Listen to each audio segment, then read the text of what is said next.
So there is a temptation to do a whole series of podcasts where we just take a seemingly mundane thing and we sort of expand onto the whole history of the future. On today's hour of mechanical pencils, determining your future. Yes. Mechanical pencils of the past. Yeah. Well, so if we're in the UK, this would be a Radio 3 midnight program. That's about where we belong, is at the midnight hour, you know. We don't want to, but I'll just let me check. Your headphones okay, Jamie? Yeah, pretty good. Yeah, volume's good. As long as nobody yells really loud. I make no promises. Yeah, very good. All right. Yeah. Shall we officially start? We begin? I guess we should, yes. Or we'll just use it. This will just become even a slower rolling cold open as we just, but it's nice. I mean, one thing that is fun is we keep shifting around places too, because we're trying out like different angles of different spaces. We're back in the Future of Being Human Initiative Thought Laboratory. Thought Laboratory, yes. Yes.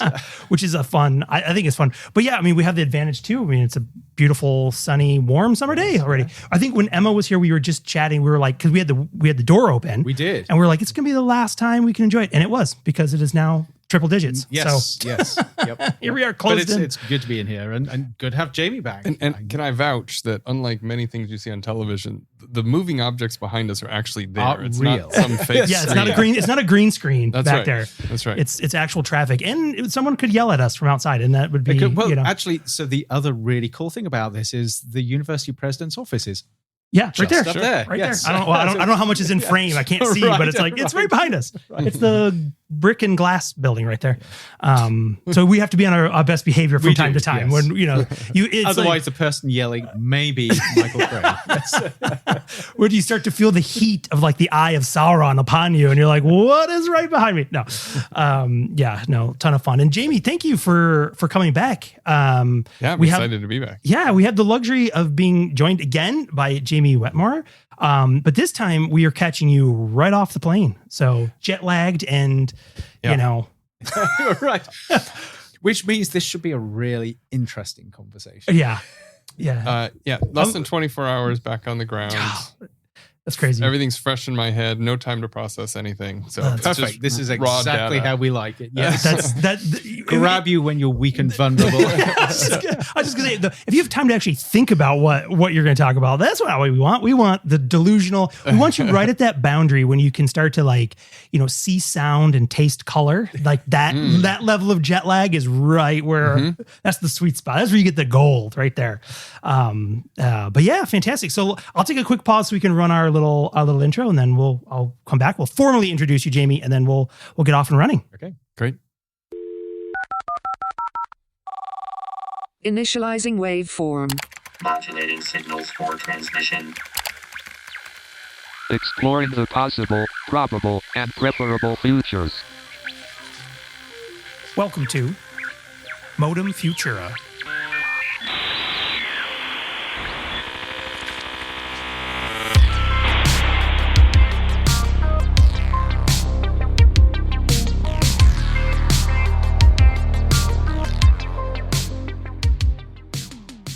All right, welcome to Modem Futura, the podcast that explores the intersection of technology, society, and the possible, probable, and preferable futures, asking deep questions like, what will it mean to be human in the future? I'm Sean Leahy, joined by co-host extraordinaire Andrew Maynard. And today we have a special return guest, Jamey Wetmore. Jamie is associate professor in the School of Future and Innovation in Society and co-director of the Center for Engagement and Training in Science and Society at Arizona State University. And Jamie, this is so awesome. Thank you for coming back. Yeah, I'm excited to be back. I know when we had you on the podcast a few episodes ago, and we were talking about EVs and all kinds of stuff, because Jamie is also the author of the fantastic Substack publication, The Tech Skeptic Goes Electric, which is a great read. I enjoy. And Jamie, the thing here is we just caught Jamie coming back from Japan. Yeah. Because we're going to bombard you with all kinds of questions about what on earth was it like to go to the Osaka 2025 World Expo. But I have to admit, I thoroughly enjoyed your article on Japanese toilets. This is such a contortion. I love it. A blog or a Substack about electric vehicles, and you somehow managed to talk about Japanese toilets. Yeah, I don't know if I got away with it or not. There's going to be a pun about going and electric cars and Japanese toilets, and I don't know.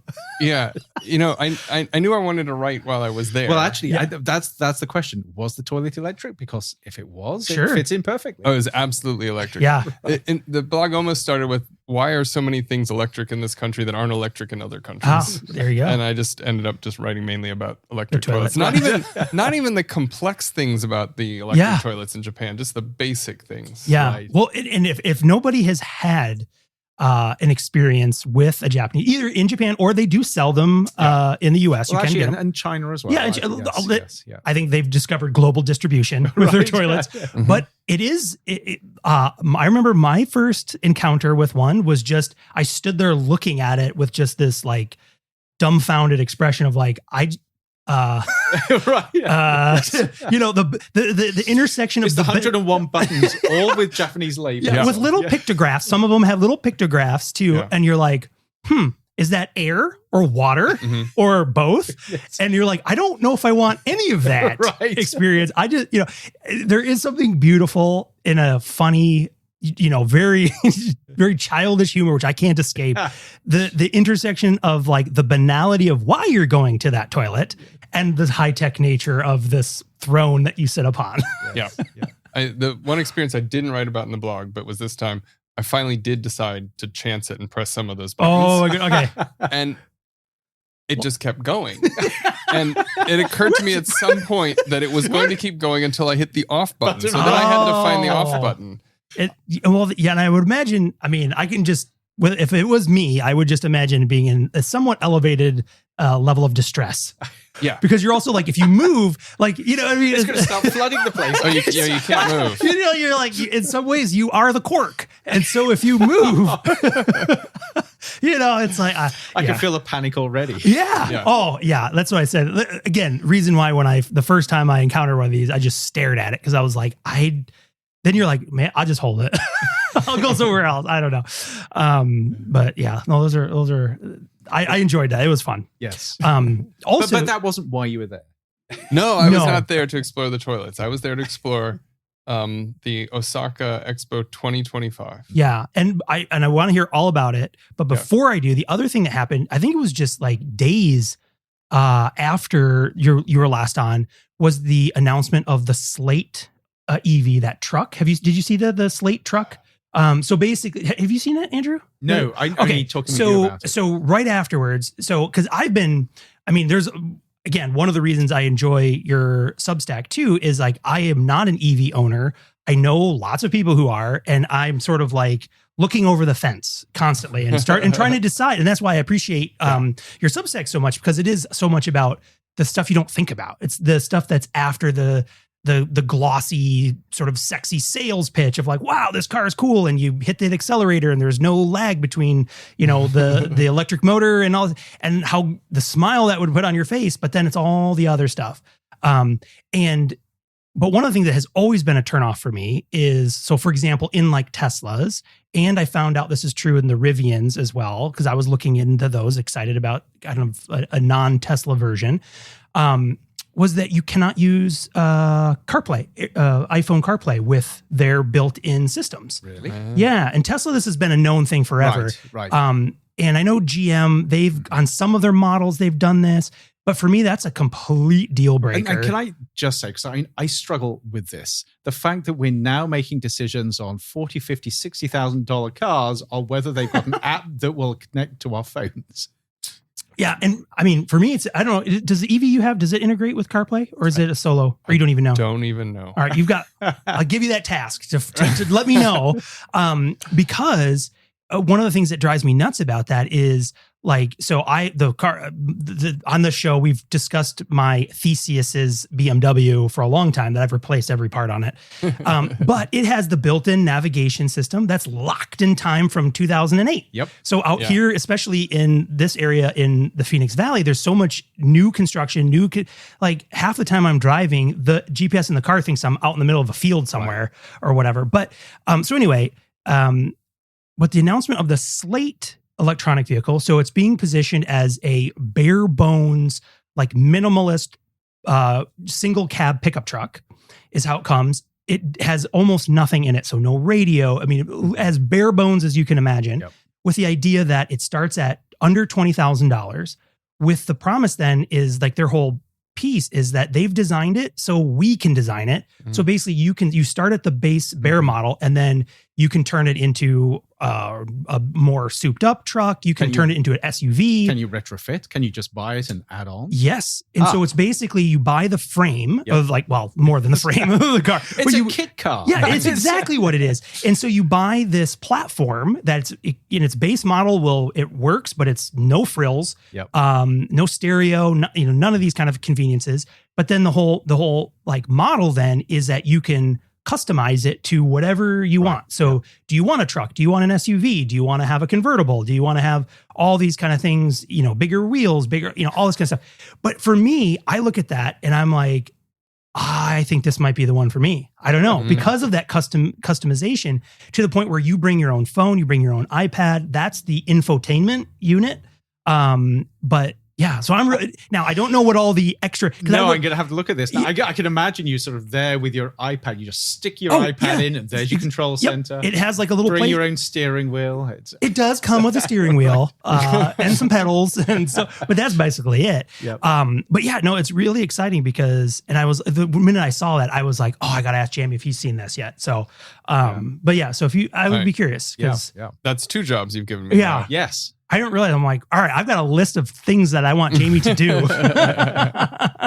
You're never going to appear on the show again, are you, Jamey? I know. Well, yeah. So and for people who are listening, I'll drop the link to that slate because it's fun. You go and you can customize it. Now, what I don't know, they're taking pre-orders or reservations for a pre-order because it's not coming out for another year plus. But I don't know, as I went and customized it and I was like, that's the perfect one for me. I have no idea how much it's going to be because that was also the turnoff, right? But how expensive are these things going to be? But I have to say, and I love this idea of an upgradable car. Yeah. Because it really, really sort of hurts my sensibilities that you can buy an expensive car and one little bit that you want changing, you can't change it without buying a whole new car. Yeah. So I remember being a teenager in the 80s and skateboarding was huge. I was never a skateboarder, but I was amazed by the modularness of a skateboard. Oh, yeah. Yes. Yep. And the fact that kids would save their money so they could buy new wheels. And the next thing you know, they were buying new trucks. And that seemed to be like this brilliant platform that allows somebody to build up over time and customize. And I always wondered why they didn't do it with cars. Right. Yeah. And when I study cars now, I know that the reason is because to change out a system on a car costs more than the car cost to build the first time. Right. So if you can crack that nut, then I think there's really something there. Well, and the thing for me that I like about it too is, I mean, normally you have, of whatever the cars you go, there's like the aftermarket place, but that's usually, I mean, you don't know what you're getting, but for me, the excitement is something that's pre-built with this idea of modularity in mind so that you can customize it. And hopefully, I mean, you would hope if it takes off and is successful, what that would do for like the aftermarket, accessory sort of industry around that could really, really allow just completely like bespoke cars. Yep. And I think that's really exciting to start with something basic. And then, cause that's, I mean, a complaint that the reason I have an old car is also like, I look at the sticker price of some of these newer modern cars and I'm like, is this not just still 4 wheels and a steering wheel? And yet you're trying to charge like, deep 6 figures for this car. I'm like, how did this become more expensive than a house? Of course, what's happened. It's $5,000 for the chassis and the wheels. It's another $45,000 for the car plate. Well, as long as it's not a subscription model, I will lose it. Yeah, no. And there are cars with subscription models. Oh, I know. Especially going back during the pandemic when we had that massive chip shortage of those legacy chips. Yes. And dealers were like, oh, instead, we'll take, again, depending on what boardroom you're in, we're going to take this challenge and turn it into an opportunity. That chip you want that controls your heated seats, we'll sell it to you as a service for $20 a month so we can, limit these chips. Like, just insane. Yeah. Just insane. All right. So we'll keep an eye on that. But Jamey. Yeah. Osaka 2025 World Expo. Mm-hmm. My goodness. I wrote down the slogan. Shall I read it? Sure. Okay. Let me just make sure I got the right page. The World Expedition. Exposition. Jamey's expedition. Your expedition to an exposition. Yes. But one thing that's really interesting, it said basically is a place where new technologies and products are born, triggering greater convenience for daily lives. And one thing too, I noticed on their site, just some examples of these World Expos, because they go back, I don't know when the exact first one. 1851. Okay, 1851. In New York. No. London. It's weird. They have New York exhibition. That's New York definitely exhibition. Wrong. Yes. There might have been a New York exhibition, but I don't even know. Was there a New York exhibition in the 1851 So fair? here's a question. Yeah. This is pulled right off of their website. But also I noticed the website, it gets translated. So I do wonder if there's, there's some mix up there. But the point was I was trying to draw attention to some of these big innovations that have been, displayed at the expos, debuted. Like elevators, telephone, family restaurants, wireless telephones, electric cars, moving sidewalks, all those kind of things. Now I'm questioning everything here that I copied off their website. You missed the ice cream cone. Oh, which debuted at the St. Louis World's Fair in isn't that early the famous with the waffle maker who rolled the ice cream, who rolled the something? I can't remember. Isn't it incredible? These inventions that you think it's a no-brainer that should have existed, and yet there was a time when it didn't exist. Yeah. I mean, family restaurants. I'm like, really? Someone had to invent that? I guess at some point there wasn't one, and then someone was like, "Hey, we're opening up, whatever we're calling it, the family restaurant." But I also have from their website, which now I'm questioning everything. This one is right. I can read it over your shoulder. You can see it over my screen, over the shoulder here, that the theme was designing future society for our lives, with sub-themes of saving lives, empowering lives, and connecting lives. And we should say it is the theme because the expo goes on through at least September, I think, into October. Yes. Right. Yes, I did notice that too, that it was like a long stretch of time, like 180 days or something like that. I think it's half a year, and they're hoping for 24 million guests over Oh my goodness. That's crazy. And I'll read this other concept here. And I'm pretty sure all 24 million were there the days I was there. I felt like it. Yeah. Well, it's interesting because they say the concept of this is a people's living lab, laboratory for future society, where they say have three pieces. One, a space where 8 billion people from around the world will not only view exhibits, but will co-create our future society. And it sounds like you had a good portion of that 8 billion with you while you were there. Yep. And two, even before the expo begins, online platform for challenging solutions from around the world. And a place where the world's knowledge, such as cutting-edge technology, will be brought together, used to create new ideas, shared, all to help resolve global issues facing humankind. And it says right there, 184 days it's open. Mm-hmm. So, Jamey, tell us, what was it? First of all, why were you there? How was it? What did you learn? What's new? Would you go back? Yeah, to the next one. So I grew up in Chicago, or near Chicago, and two very important world fairs happened in Chicago. So, I can remember, I think 1889 or 1883. Shoot, I can't remember now. I know the book, The White... so the White City. The White City was... Yeah, that's the 1880s. Okay. And then there's another one in 1933. Okay. So I sort of learned about World's Fairs. My museum growing up was the Museum of Science and Industry, which was a pavilion all the way back in the 1800s. And then when I started studying technology and society, I learned more and more. So I came today with some props. I'm wearing my pin here. I don't know if you can read that. You've got to make the pin sound for those that don't have video. Russell, I have seen the future is what Jamey's pin says. So that's my pin. So this is from the 1939-40 New York World's Fair. Wow. So this is really, vintage. This is very cool. Officially, it says on the back it was from 1940. Yeah. And if you went to the General Motors Futurama display, you would see a vision of what the United States could be like with interstate highways and with limited access roads as well. And in fact, there's even was it as nightmarish as the reality of today? No, everything went incredibly smoothly. It connected rural areas with city areas so that farmers could have culture. Okay, so it made sense. And it was before Robert Moses got his hands all over the... Robert Moses, who ran the 64 World's Fair in New York. So he comes back. Yeah.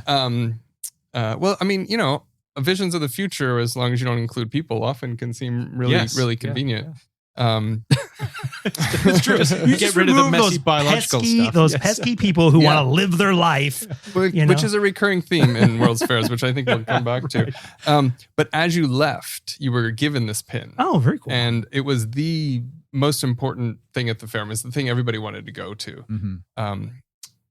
And several years ago, I ended up getting to see the video of the fair before YouTube was around to find that quickly and easily. But you can now go online and see the Futurama exhibit, which is well worth doing. But I saw it at General Motors research headquarters, and the head of automated vehicles at GM showed it to me. And then because there's actually a demonstration of an automated vehicle in this 1939 fair. And when I came out, he looked at me and he said, "Isn't it amazing that General Motors predicted the future?" And I looked at him and I said, "That's garbage." General Motors enlisted the American public, contractors, building industry, and politicians in a specific vision, and they made it happen. Yeah. This is not a passive role. This is very much intentional. Very intentional. Yeah. Yes. And he didn't dispute me when I said that. Right. Well, he got me there. But sort of my studying these in the past made me desperately want to go to one myself. Yeah. And there's this strange thing that even people who study these things like me don't even realize they're happening today. Right. Sure. But I was lucky. Because it feels very much like something of the past. I think that's right. Yeah. I think that's right. And they've had to adapt over time. Well, and it's strange. I remember there was one, I should have looked this up. There was one in Beijing in 2010s somewhere, right? That's right. I was there while they were I wasn't in Beijing. I was in Shanghai, and they were in the process of like building it up. It wasn't installed yet. Yeah. But I remember then walking by and just being like, they still have those things? Yeah. Because again, you have the historical, remembrances of them taking place, or these, like the Ferris wheel and these other, sort of iconic things being sort of launched there. But yeah, I didn't even, that wasn't that long ago, but still it was like, I didn't know they still did these things in modern contemporary times, that they were still doing these like World Expos. I did have to ask, so the vintage pin, when did you get that? You know what? I bought this in grad school. Okay. Because I'm like, it says, I've seen the future. I'm like, did someone say I saw it and here you could have this damn pin back? No, literally millions of them are given away. Yeah, very cool. And so it's a nice, they're not expensive on eBay. Yeah. Right. Okay, cool. Right. Yeah. Well, they will be now. We'll see. We'll see if we can drive the prices up. Run on them. Yeah. Very cool. Oh, very cool. But just to give you some background, so the 1964 New York World's Fair, so the second one at New York, General Motors came back and did their Futurama again. And this time they demonstrated things right at that time where people are sort of questioning technology and a little more uncertain about technology. So my favorite display from that one is a block-long tracked vehicle powered by nuclear power that turns jungle into arable farmland. Oh my God. As it goes along. As it goes along, yeah. It basically, rainforest goes in one end and farmland comes out the other end. Nuclear power. Might have been inspired by that. And this was sort of, I'm not sure how people at the time took that, but those of us who study technology today find that very humorous. Yeah. Yes. Oh, for sure. Well, you can almost imagine like the ad slogan of that era too, right? It was fitting into these like household gadgets. It's like, and the world under 2005. Right. It's like, right. Oh, that's just, I just loving the mental imagery of this just world-ending vehicle just destroying, turning everything into urban areas. Yeah. So there's a couple historical things that the expos have had to deal with. So they also used to have displays of human tribes. And so they would literally bring in people from, indigenous people from other lands and put them behind bars. On display. Like exploitative as So the colonial nature of fairs is very, very strong. Right. Yeah. And then the idea that capitalism and technology would solve everything was very, very strong. Right.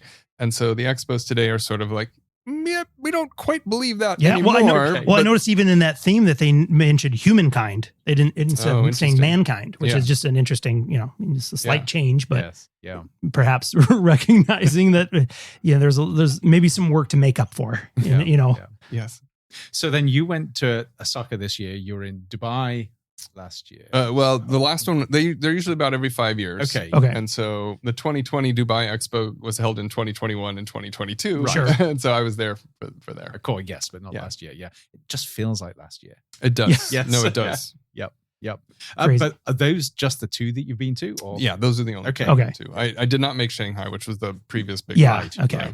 Right. Because I remember that one sticks out too. Because if I remember right, I think it was the American display. Because every country, so that's kind of the thing, right? Is that different nations come and they bring their own. So it's like lots of mini shows that's based on a lot of national displays of technological innovation and things like that, so right? you got the US nuclear forest. That's right. Well, I remember because I think it was the one in China, and I'll look this up later to see if I was right or wrong.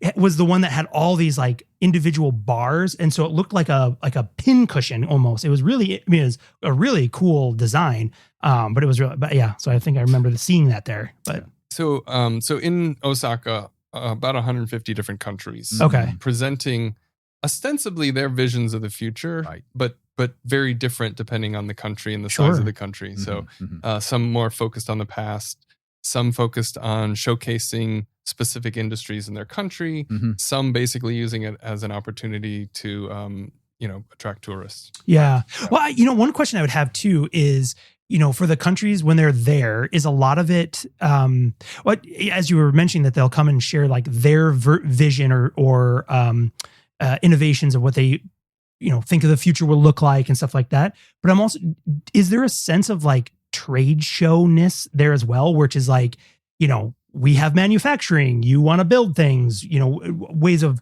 essentially geopolitical relationships around the infrastructure of building like technology and futures from that perspective? Is there a trade show element of it kind of as well? Yes, but sort of more complex and on multiple dimensions. Okay, sure. And so it's interesting, like the big countries like the United States, most of those were not showcasing specific technologies, but showcasing the idea, if we all work together, we'll build a better world.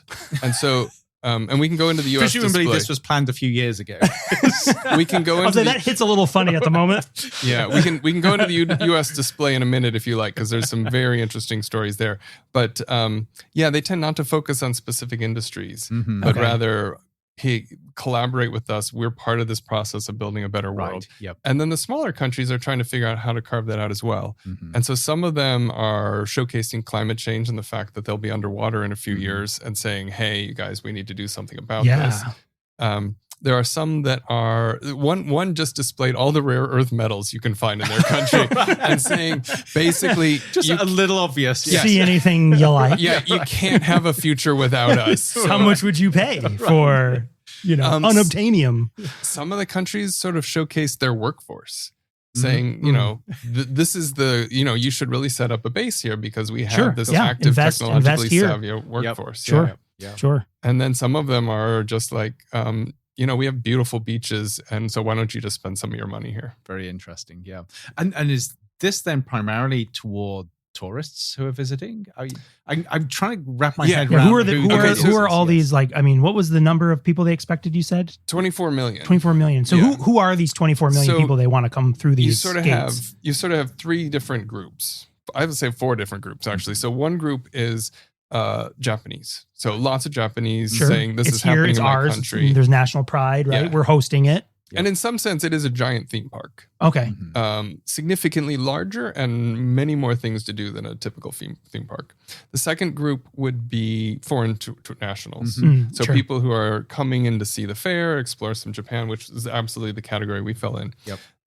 The third category is industrialists. Okay. And so most of the bigger countries and even some of the smaller countries have their front of stage, which is what most people go to. And then there's the backstage in which they negotiate and try to build up relationships. And so we were very lucky. We got invited by Indonesia, the pavilion, to go backstage, and they did their pitch to us, basically.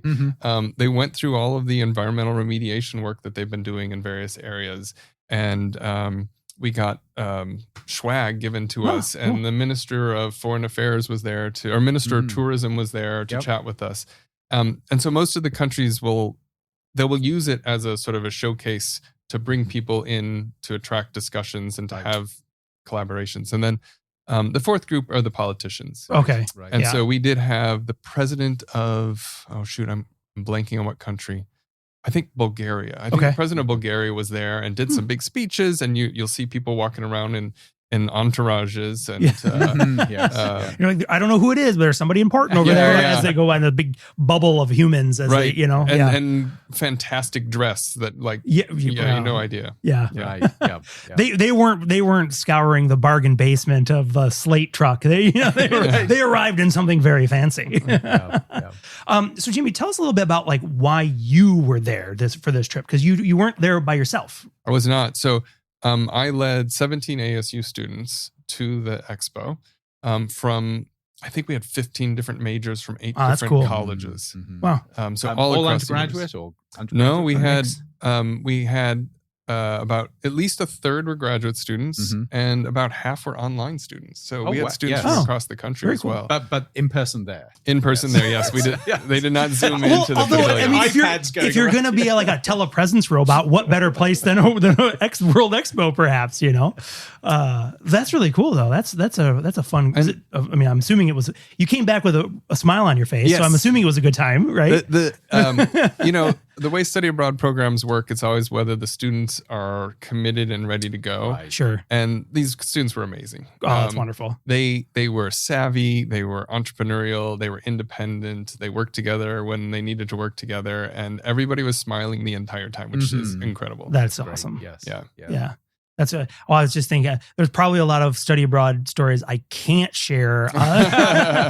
Just in terms of like, there's those phone calls you get at 3:00 in the morning, and we've both been there. Maybe on both sides of that phone call. You never know.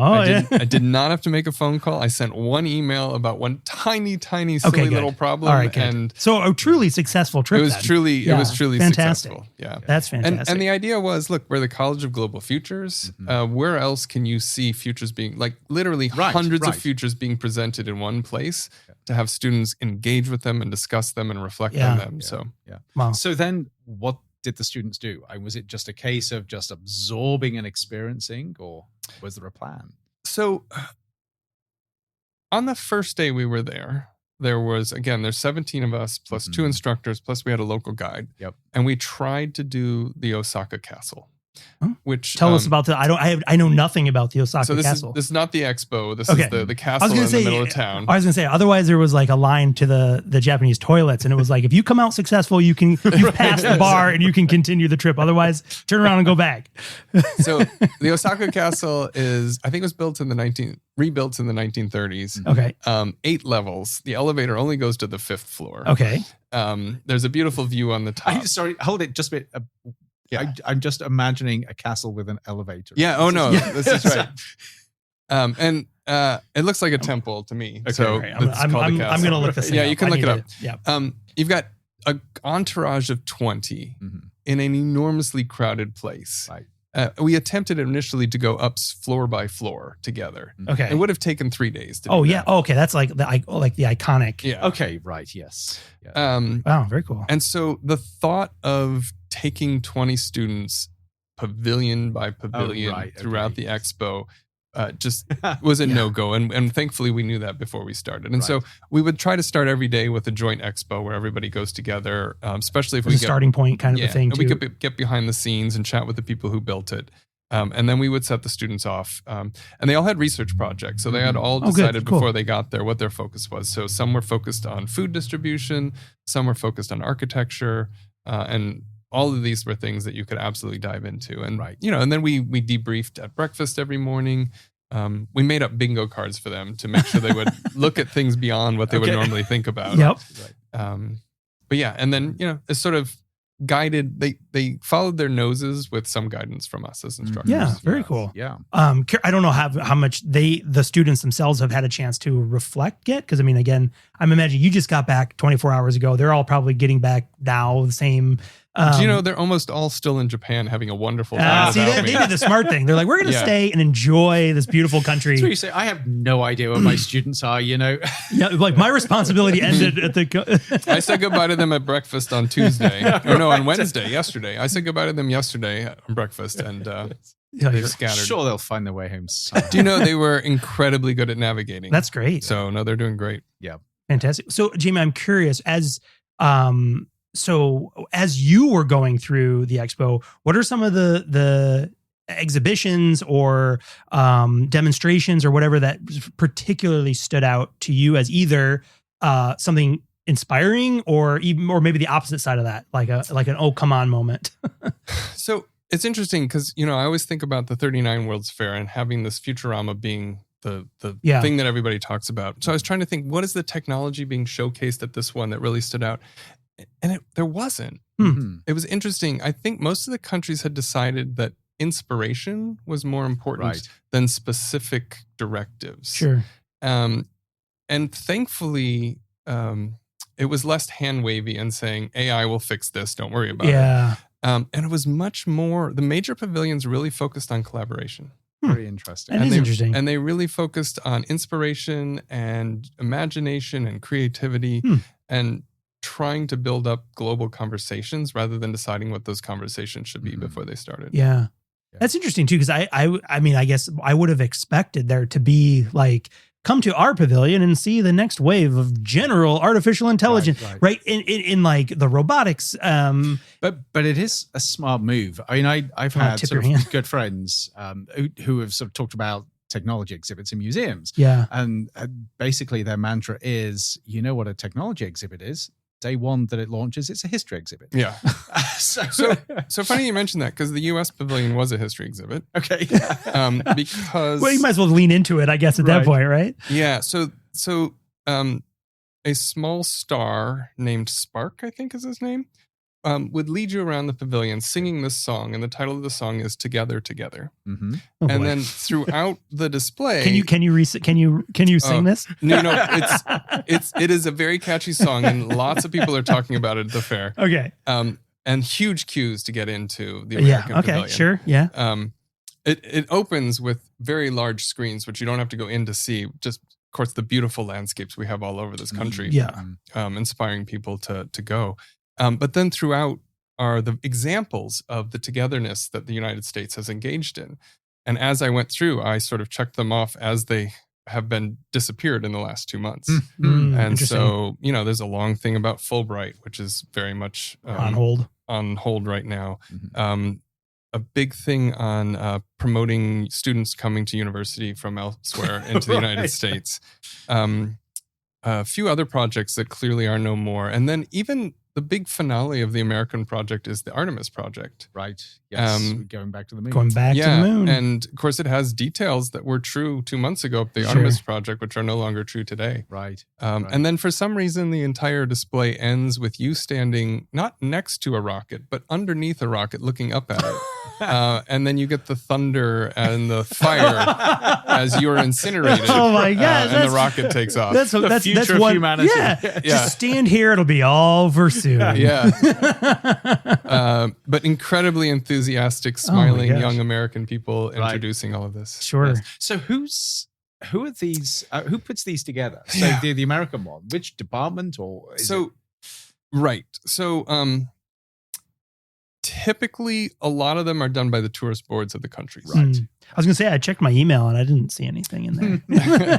I didn't check my spam filter. That was it. Right. They didn't call. The U.S. one, this is evidently the first one that the U.S. government has paid for in decades. Interesting. In fact, the U.S. didn't even have a presence at many of the fairs, which might be why we haven't heard about them for a while. Oh, that's true. Yep.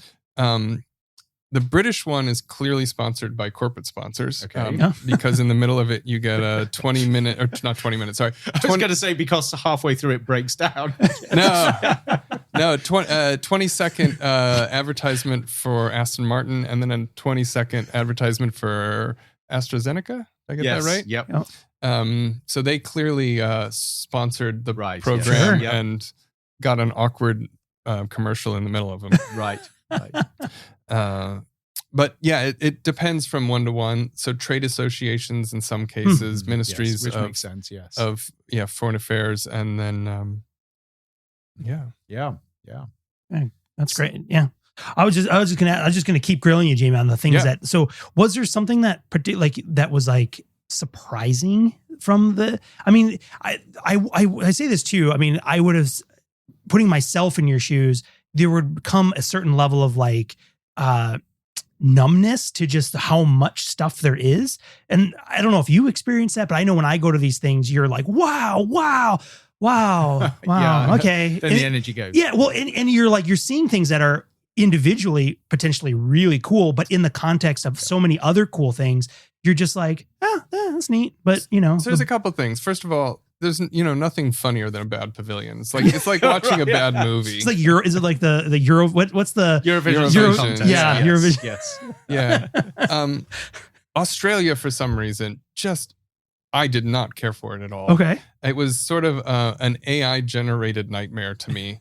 Really? Interesting. I don't know why they decided to create an entire room that looked like you were in an aquarium, but clearly everything was enhanced and oversaturated and AI generated. Because interesting. It didn't do very much for me. Yeah. Indonesia brought plants from their home to recreate a rainforest. Uh-huh. That's cool. The only thing living in the Australia pavilion in their recreated rainforest was the like algae growing in the little water ponds that they had there. Okay. Everything else was fake. Which presumably was unintentional. I believe that was unintentional. Oh, yes. Oh, we just lost our lighting here. Do we have to like wave, or do we have to? No. Hey, got it back. But it's interesting. The last two pavilions we went to, I was just mesmerized by. Like it didn't. I didn't lose my wonder. There's enough variety. Okay. So let me just describe one. Yeah, please. Jordan.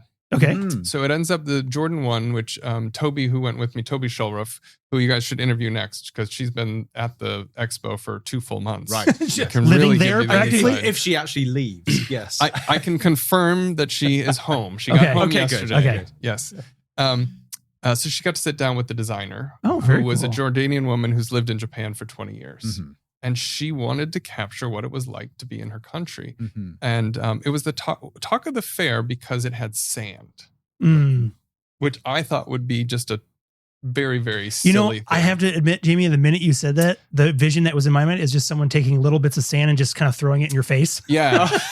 To be like, I mean, being in a place that has a lot of sand and a lot of wind, sand goes everywhere. Yes. So I won't describe the whole display, but the sort of centerpiece of it is you had to take your shoes off. Okay. You had to take your socks off.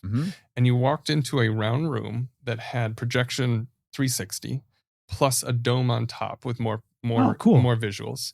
And you walked into a Bedouin-camp. Interesting. And you walked into the sand. And it was thick, deep, beautiful, wonderful sand. Yeah. Yep. And you're feeling it between your toes.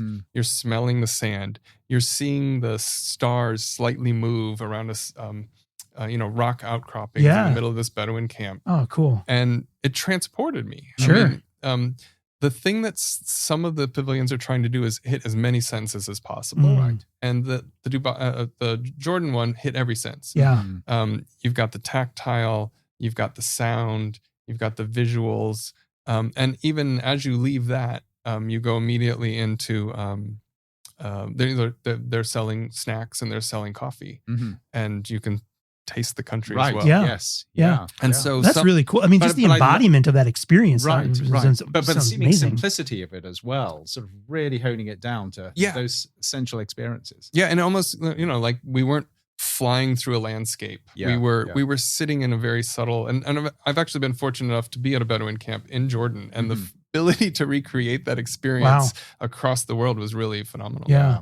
So, I mean, it's just interesting too. I mean, just hearing you describe that, it's, you can see how the flex on technology is, as it were, was to recreate being there when you're not there, not about we build super fast, whatever widgets and gadgets and whatever. It was using the technology to transport you or the person to experience that embodied as best you can, perhaps, right? Yeah. Like, to have that embodiment of that experience. And that's because, I mean, I also just with those things, I mean, the power of of evoking your senses when in a location for memory, right? I mean, in terms of scent and taste, and how much more recall that generates when you have these experiences. I mean, that's really cool. Yeah.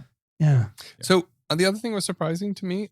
I don't recall a point in the entire expo where somebody said AI will solve this. Which is fascinating. Yeah, it was really interesting. Now, AI was everywhere. Yeah. A number of pavilions used it as a crutch, and it was embarrassing. Okay. Our students could spot the AI animations and representations from a mile away, and they just ridiculed them. Like, hey, look who just got an account at Sora for 1 month. Yeah, or whatever. Some of them played with it a little bit. Okay. So the Switzerland pavilion, they had an AI video camera linked to AI, such that you could stand in front of it in real time. It would turn you into a small Swiss farm girl in the mountains, often with long blonde braided hair. Okay. Right. And and it was, kind of like a Heidi situation kind of a thing. Okay. Yeah. Exactly. All right. Strange choice. But even that, so this is so common when people are trying to show technology off. And I find, sort of coming from a physics and technology background, usually these experiences are so trivial compared to where the technology goes. And the way you're describing this, it gives me that sort of feeling that all of the amazing things this technology can do, and you end up just being a Heidi-like fear. Yeah. Well, yeah, it does. It feels, oftentimes it does feel that way, where it's, you're like, the true transformational power aside, right? Well, look at this little kind of like, who cares, goofy, demonstration of it or something. Yeah. But I love the fact that students had their AI antennas. Absolutely. The sort of fake AI sort of senses. Yes. Now, there were two pavilions that were discussed by the students and I as to which one was more terrifying. Okay. One of them was Belgium. Okay. And Belgium starts really innocuously by noting that 4 out of 10 vaccines used worldwide on children are either produced in Belgium or are affiliated with a Belgian company. Okay. And they talk a little bit about the pandemic. And then they move into a very odd representation of personalized medicine and digital twins. Okay. And they made a mistake here. The mistake they made is... Oh, and they even, one beautiful thing in this display is they had the children of Belgium make flowers. Evidently, they make crepe flowers. Right. And they made them, tied on their dreams to them, and they turned it into an art exhibit created by children. There's no representation of people in this entire thing, at least no visual images of people. The children are represented by giggles and laughter in the background, which is kind of creepy when you can hear the children but can't see them. Right. Yeah, that's a little strange. And then the whole, and this of course would be very much AI driven, but they don't really make the AI explicit. The personalized medicine aspect of it is all represented with video robot avatars who do weird dancing with white orbs, which represent the digital twins that's saving their lives.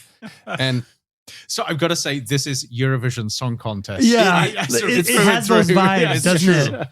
And so was the point of that the digital twin would be essentially experimenting with drugs to find the ones that would work best for you? Basically, is that the point? Okay. Yeah. Okay. Absolutely.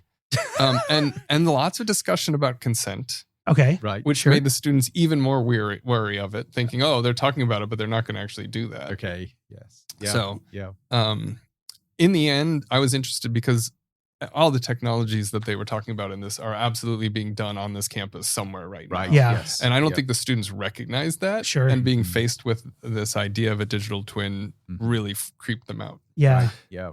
My vote for the creepiest pavilion, now I did not get to all of them, we're going to start like a new index, Jamey's ranking of creepiest pavilions. Was the Future of Life Pavilion. Okay. Oh, okay. And have you guys run across Ishiguro Hiroshi yet?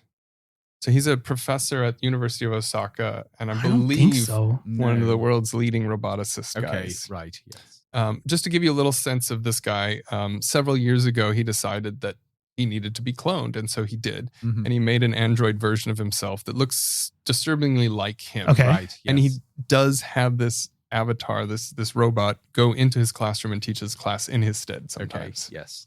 So, well, hold on. Hold on. I look, Andrew's like, yeah, of course he did. And okay. I mean, presumably everybody's in on it, because I can't imagine that the robotic nature of this robot is good enough to pass as anything more than a slightly elevated animatronic. Where was the last time you were in a class? I suppose if your style is to stand at the lectern and grip the edges, you could fake that pretty easy. More about the students. Oh, nobody noticed. Headphones on, head down. We didn't even bother putting clothes on it. We just let the robot go in the front. Nobody even noticed. Oh my goodness. Yeah. So I'm curious. So this is like a full animatronic level, like humanoid robot. Yes, correct. That goes in and teaches us. So I believe the expo organizers said, hey, you've got a pavilion, go for it. Okay. And so he created an immersive experience. Basically, it's a transhumanist daydream. Okay. And the entire story revolves around a young girl and her grandmother. And as they grow together and love each other, the grandmother is faced with the decision as to whether or not she needs to be downloaded into an android to live forever. And I had to write down, I had to take notes very quickly, but I did get the quote. Grandmother, of course, is initially skeptical, is not really sure that this is what she wants to do. Okay. But then ultimately, after some peer pressure, and the girl's other friends all have these digital grandparents now, they have a meeting with presumably whoever would begin this process, the consultation. And the grandmother says, is it like leaving the love I have for them behind? And the counselor says, it's as close to that as you can get. It doesn't come to a resolution in the end of the story as to whether or not the grandmother decides to do so. Yeah. So you're left there to decide things on yourself. But the final scene has nothing to do with that story, but represents the vision of life in 1,000 years. Okay. Which is a 3-torsoed android that rises out of the ground and then dances and gesticulates to very weird electronic music. And I didn't catch this, but the students told me later that these 3 different torsos with heads and arms that would come out at you, and weird ears and wings and things like this, would mimic whatever facial expressions you had. So it's trying to be a reflection of you in 1,000 years. Something like that, yeah. And the little logo, this too could be you. Just sign up here. Looking for early adopters. You couldn't get me out of that thing fast enough. Yeah. Yes. But as students were like, so should I not do it? I'm like, no, you should absolutely go to this thing because you won't see anything like it anywhere else. Sure. Yeah. Oh, that's fascinating. I mean, just even the power of like, just seeing something that evokes such a reaction is such a powerful, I mean, the reaction could be, this is amazing, or like, absolutely not. Whatever actions need to happen today to ensure we don't end up right here. Right. That's what we need to do. Yeah, there's a role for dystopias. Yes, exactly. And seeing a three torso like nightmare hellscape creature, I think might do it. And I think it's very clear this was not done as a dystopia in any way. Yeah. Which makes it worse. It was not done tongue in cheek in any way. Yeah. Well, I mean, I suppose you can twist a thing and, one person's utopia is another person's dystopia very quickly, right? Because man, what you don't know is what are the aspirations and the reasons behind why this would be considered like a positive compared to, again, that's the global perspective is not a shared vision for sure. Right. And so you really, wow. Which is actually, it makes it actually exciting and intriguing. And of course, if you see this through the lens of art, it obviously stimulated a response. It did. Although I'm actually disappointed that you didn't say that this 3-torso thing suddenly said, I am your grandmother. Don't worry, child. I am here. Oh man. Yeah, it's just wild. Yeah, that is something for sure. Before I forget, I did bring a present for the two of you. Oh, yes. So I did bring you this back. Now, okay.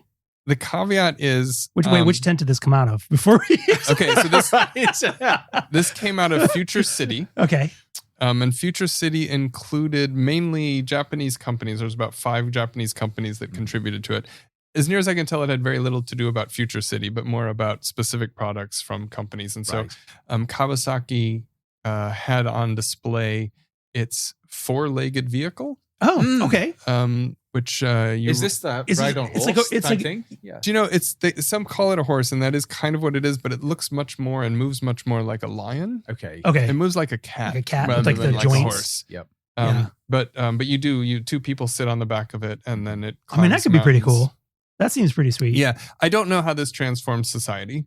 But I don't know. It might have less of an impact than the ATVs. You've got those hard to reach areas, up a mountain. Instead of building a road, just you don't need roads. You just get on your mechanical lion, But Kubota is there as well. And Kubota has a display of autonomous farm vehicles. Okay. Mm-hmm. Yep. And also some little thing, which I think they sort of called Seeds of the Future. In order to do this, I had to sit through an explanation, which was entirely in Japanese, of which I understood nothing of them. But when they offered me free seeds at the end, I had to take the ones that were clearly the podcasting seeds. Absolutely. Podcast seeds. Now, I showed these to Emma Fro, your recent guest, and she's pretty sure if there are actual seeds in here, it was illegal for me to bring them into this. Oh my gosh, we were in the presence of contraband. But I opened it up, and I'll let you open it as well. And you're now complicit, John, I don't think there are actually seeds in there. And I don't know what the link between seeds and podcasting is. Yeah, delivering vocally. Yeah. Let's see. How do I do this without, I don't want to tear anything. Oh, okay. But there is a QR code there. What is this? And I'm sure you will. I don't know what that is. It's a lozenge. It's a pill. What color's the pill? It's a medicinal yellow. Oh, right. So interesting. So you'll have to look that up and report back on what you find. What exactly this is. Where it transports. Yeah, an agricultural voice actor who promotes the appeal of agriculture. Oh, there you go. It's a throat lozenge. Yes. It might be. Oh, it might be. Yes. There's a note. Yeah, there's some interesting. Oh, this is cool. Well, also what's fun is I also speak absolutely zero Japanese. Yeah. Nor can I read it, but this will be a fun test for a lot of the visual translators. I know. We're going to put AI to test on this bad boy to see what it. We are also looking for seeds of the future that you would like to cultivate for a better future.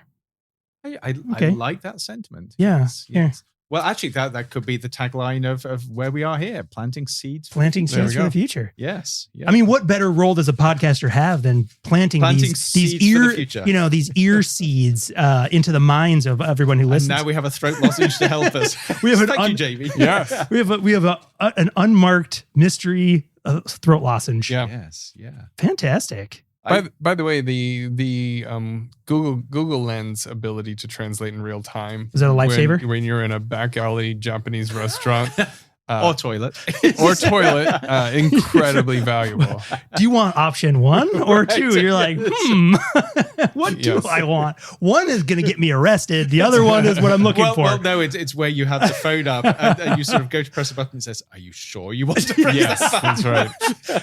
Are you sure? Really sure you want this? You might want to try that other one instead. Yeah. Well, Jamie, I was just laughing to myself when you were telling me they had to sit through this presentation. I'm like, imagining some of those timeshare things or whatever where you go and they're like, sign here, but you're like, oh, okay, what am I signing? You can't read it, you don't know, and you're like, well, he did. Yeah, look what he got. I did.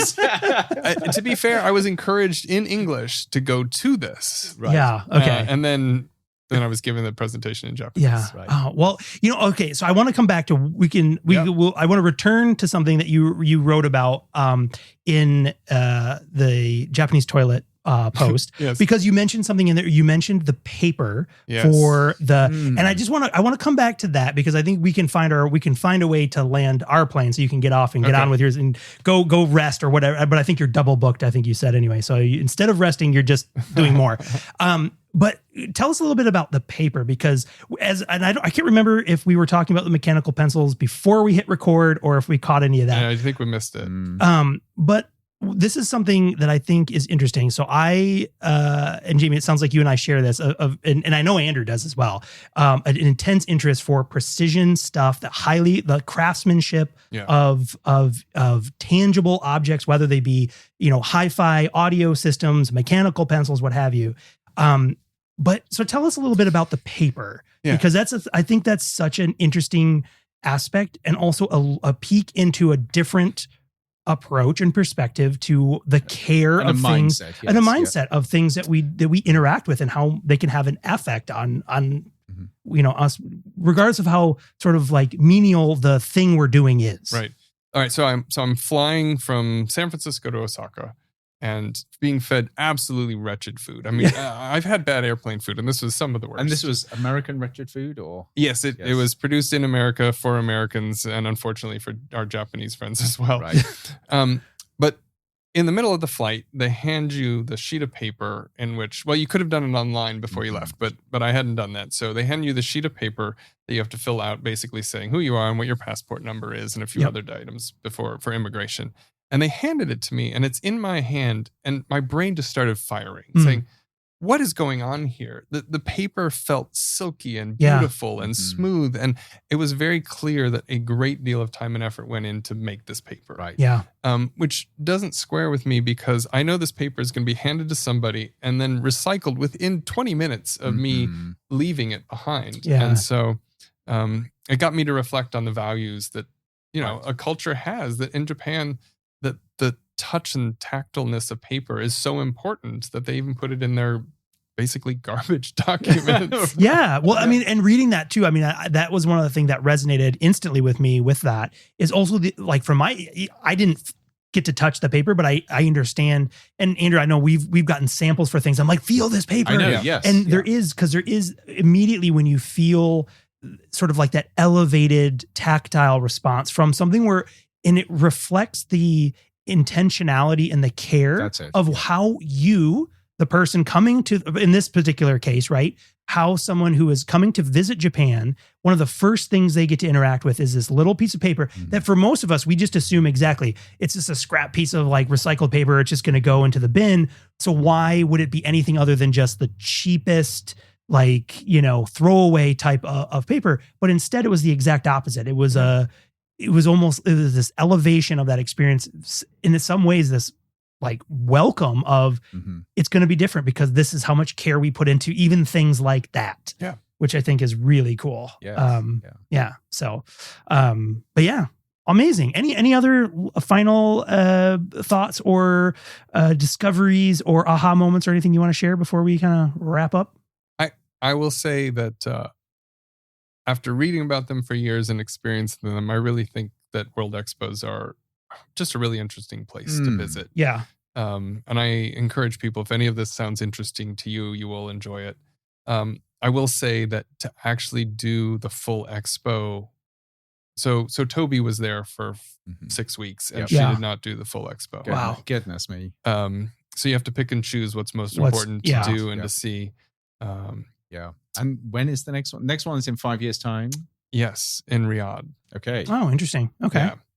Yeah. And by the way, Saudi Arabia put on just an amazing show. Oh, interesting. Again, the best displays combined the technical and the personal. Right. Yes. So Saudi Arabia, you were sort of in a canyon of concrete, but amazing projections onto the concrete, and then incredible singer and cellist come and sit out. Oh, that's cool. And play, and they've shaped the space such that it reverberates throughout. Yeah. That's powerful. Having that everything with sound. Having that live, like especially like string music in a curated like environment is just, I mean, it's spectacular. But isn't it interesting that almost everything that you've touched on that resonates with you is human centered? The technology is there, but the messaging seems to be very clear that the future is about being human and discovering who we are as humans, as people. And the one other thing I haven't mentioned, which is really important to mention, is the people. Yeah. A lot of the pavilions made sure that citizens were there to greet you, to walk you through, to answer questions. We got the ear of a couple people. The guy who ran the Palau exhibit talked our ear off for 20 minutes, and absolutely fascinating. And how he designed his displays and why, and how excited he was that we didn't just come to get the stamp in our passport and we were ready to actually explore deeper. I'm afraid, Andrew, the UK display was a giant pavilion. Even the bartenders weren't British. They didn't. Really? There was I didn't see a single British person in the entire display. Disappointing. And it's a huge lost opportunity because those cheerful, happy Americans at the American display, I'm sure they converted a few people. Right. And so, but so many of the exhibits, so many of the pavilions staffed by people from their home countries who were there and excited to share. Ireland, we, staggered into Ireland just before the things closed. Staggered in or staggered out? Staggered in, yeah. After, by the way, bring your walking shoes. And bring your stamina. And you might want to wait until it cools off in the fall before you go. Yeah. Right. Our students were logging between 20 and 25,000 steps a day. There you go. All right. That's me. Yes. Yeah. That gives you the guilt-free ability to enjoy all the snacks from around the world, knowing that you're going to be burning those calories. Yeah. So one of my students just sent a message, and I think it says she lost 10 pounds. Goodness. Well, there you go. You enlighten your mind, explore the world, benefits on every front, and lose some weight. It's a great way to do it. You know, fantastic. Yeah. Fantastic. Well, excellent. Well, thank you, Jamey. And thank you for, just joining us 24 hours after like an incredible journey, jet lagged, and, thank you. Much appreciated. Andrew, thank you as always. Same with you, Sean. Yeah. Yes, this has been fantastic. This has been fantastic. And I'll put links to all like the expo stuff in the show notes, and also a link to Jamey's Substack, The Tech Skeptic Who Goes Electric, to read, view, and subscribe there, because it's more than just Japanese toilets. But it is the only EV Substack that focuses on Japanese toilets. When you've got a niche there. Yeah, when you get your market, you just got to lock in, and we just go with it. Go for it. It's fantastic. Well, thank you, Jamey. We'll have to have you back on another time pretty soon. That sounds great. Great. Thanks. You. And so, we'll see everybody on the next episode of Modem Futura. We'll see you. Demodulating signal. Modem Futura is a production of the Future of Being Human initiative at Arizona State University. Be sure to subscribe on Apple Podcasts, Spotify, or wherever you listen to your favorite shows. To learn more about the Future of Being Human initiative and all of our other projects, please visit us on the web at futureofbeinghuman.asu.edu.